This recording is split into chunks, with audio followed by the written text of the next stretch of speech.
If we think of 1492 as the traditional start of American history, that is when Columbus sails across the Atlantic Ocean, we often have a sense that the Europeans had that they've discovered a new world.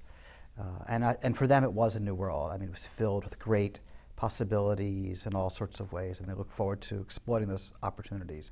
But of course we know as scholars that they had arrived in an old world, a world that had already been thoroughly settled. There were millions of peoples across the Americas. North America alone might have been divided into as many as 500 separate sorts of communities.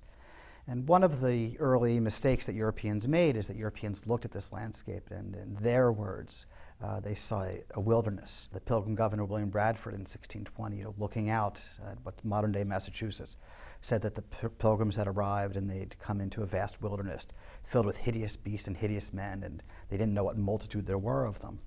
Well, it wasn't a wilderness. It might have been a wilderness to the Europeans, but in fact what Bradford saw and what other Europeans saw was a world that had been shaped very consciously, very decisively by peoples who'd been there for generations, in some places many, many generations. I mean, they'd really understood the world that they lived in, and they'd found ways to master that world. They'd found ways to communicate across what you might think of as tribal or indigenous boundaries.